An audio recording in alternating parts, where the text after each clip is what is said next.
It is the month of May in 2025. I I have some archives of myself rhyming about certain things and making certain arguments and references from when I was in my late teens up through my early 20s, mid 20s, and podcasting from my late 20s on up to still now, more sporadically now. Thank you for still tuning in and supporting patreon.com, Mr. Williams Laborhood. Uh, and here we are. It's 2025. Wanted to share these thoughts. Let's move on in this direction here. You see, when it came to people classified as black, you shrugged it off. You assumed we were exaggerating. You believed the racist when they told you we were just playing the race card. Maybe you even knew some Thomish ass black person that seeks validation from people classified as white. So he told you what you want to hear, and you chose to believe that instead of reality. When they turned their hatred on gay people and cheered on the AIDS epidemic, you ignored that. Maybe you knew a gay guy. Maybe you saw him living his life in the dating world kind of the same way hetero people do. But because he is gay, you saw it as too much. Meanwhile, you high-five your hetero coworker for hitting his goal of having sex with 30 women in 30 days. Nothing wrong with that. You turned your nose up at the gay person and agreed with the weird and disingenuous phrasing lifestyle choice, as if a person's entire life boils down to only when they're having sex. No art, not work, not friends, not family, recreation, favorite foods, how they decorate their living space. No. Just sex. Lifestyle choice. And speaking of sex, when their wide net of sadism is turned toward reproductive rights, you actually believe them when they said safe, legal, rare. You even repeated it. You believed them when they spent 4 decades pretending to think a fetus was the same thing as a 4-year-old. You knew darn well that very grown-ass adults knew better, but you made the choice to play along. And anyway, you had a coworker, and according to gossip, she had sex with like 6 guys, maybe even 7, which is like so many. It's ridiculous. Now back to the high-fiving the guy that had 30 partners in 30 days. He's awesome, right?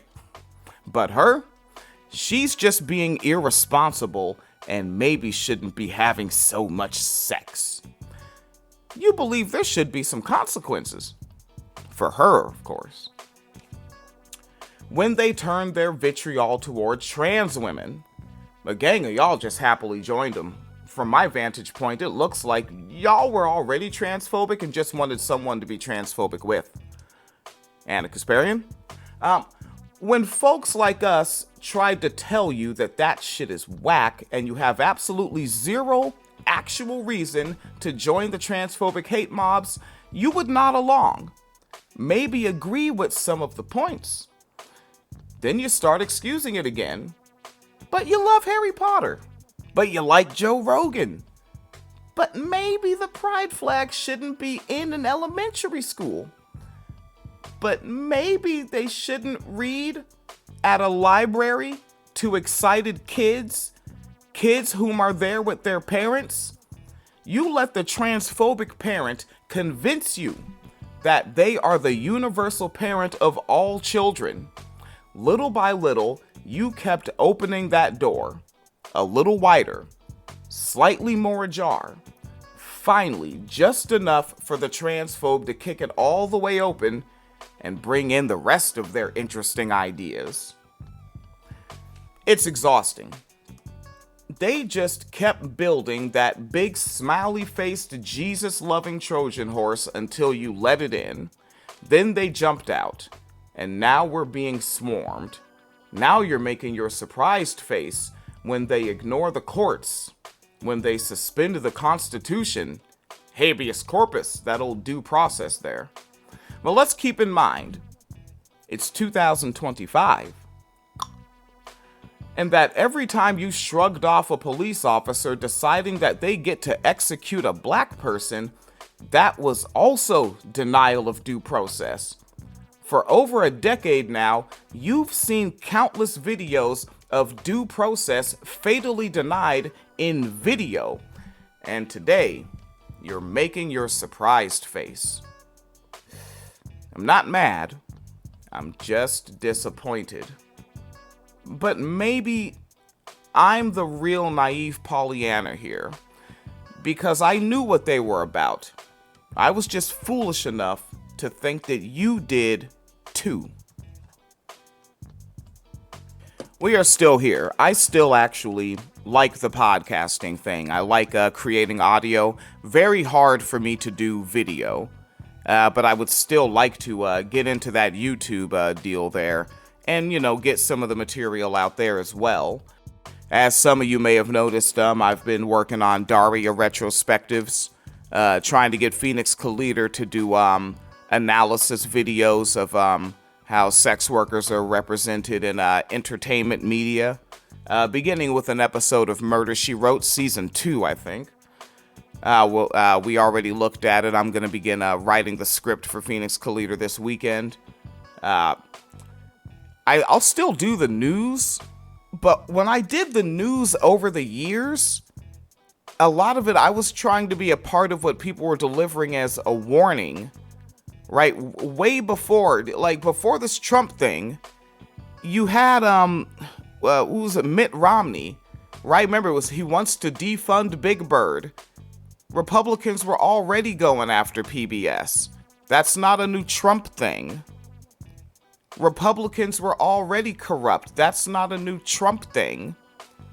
As I mentioned there, with the suspending habeas corpus, you see that in video.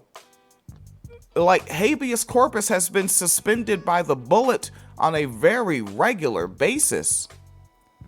There never actually has been a habeas corpus in practice, when you think about it. It's always been subjective and on a whim. And the people who cheered it on, who went and got Blue Lives Matter flags after, keep in mind, the Blue Lives Matter thing, that didn't come until after the murder of Michael Brown. They didn't have all that stuff in 2013. They didn't have it in 2010. They didn't have it in 1991. All that thin blue line merch these folks have is post 2014, month of August, I think it was, when they murdered Michael Brown. And I remember even when I was doing more rhymes, I had one of them that I loaded in several podcast episodes back then, saying I hate Republicans and side-eye Democrats because one of them is super ill, and we know what type of people populate that party since 1965. I think these internet team things have taken us in a very silly and new ignorant direction where you forgot the basis of why people want to be Republicans. Remember, it's because they thought that things went too far with the whole black people thing. Getting rid of Jim Crow, integrating the schools, way too much, buddy. That's the basis of why they join. And then you roll in, whoa, gotta get rid of women's reproductive rights. Whoa, gotta be against things like the Violence Against Women Act, right? Gotta keep marital rape legal. Now you get into the 2000s and they're like, whoa, we gotta be against no-fault divorce. We gotta be against gay people having marriage equality. Against, hate. You know who populates the party. At the voter level and at the representative level, at the judicial level. You know what things these people want. These people are activists with goals. Now, the Democratic Party, I swear it to you, I don't know how I would get the Capitol. I'm already in my early 40s. I'm 42 this year. If I could get the Capitol to run a campaign and run for office and show you how it's done, I'd do it. Because I would flex hard. Like, one thing that I would not do if I was in Congress, I'm not sitting on the phone all day calling donors. What are you joking me? Donors for re-election? No.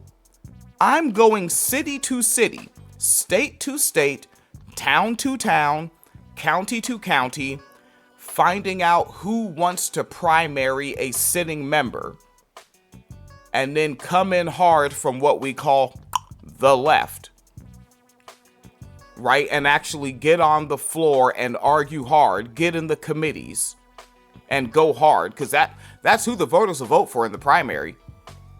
Primary them all, but you have to actually get up and go and do it. You got to get out of that comfortable hotel room. You want to be in your crib, you got to get out of your crib. Like, at this point, like, a politician, your job is to be an activist now if there's any intent to be effective. And there's like a very thin slice of expired microwaved pizza left of clawing anything back that has now been removed by essentially the 4chan presidency, right? The 8chan administration. Like, basically, you ever read the Washington Examiner news outlet? Propaganda outlet? That's basically what's in office now. They're showing you just how much they're the party of Strom Thurmond, the party of David Duke. They never stopped being that. And as they have really expanded and grown capitalist white supremacy and patriarchy across the planet, you're now looking at Jim Crow Global, right? And like a few hours before I recorded this, a plane landed with a bunch of Europeans that were born and raised in the land that we now know as South Africa, right? I'm not interested in using the language South Africans because they're not South Africans.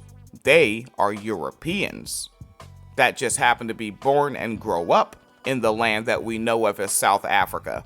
I understand that it is unfun to talk like that because it takes way more syllables, you have to say way more words, and it feels laborious. You feel like you're being boring. You feel like you're losing your listener. I don't care. I will be accurate. I hope you choose accuracy as well. Avoiding accuracy and being intellectually timid, rhetorically timid, afraid to say all the words isn't helping. Excuse my tone. I'm a little unhappy with things right now. Now, I can't give up. I can't just stop. I can't give up on the news, the politics, right? The lefty McLefterson talk, the feminism. I'm not giving up on any of that. But I'm also going to just roll in other material because I can't warn of anything anymore. We're so deep in. And we're reaching for that sliver of slice of pizza pie that I want to continue doing material, but more material must roll in. I hope you come and check out the Patreon. Sign up for whatever the heck. Hell, if everybody on the Facebook page comes and signs up for $1, might be able to help knock down my wife's student loans and take care of some problems. We've got some problems. Thank you for coming to support, checking out the Patreon. You know, I'll drop a PayPal link or something. Hold it down for a brother. I'm going to keep working.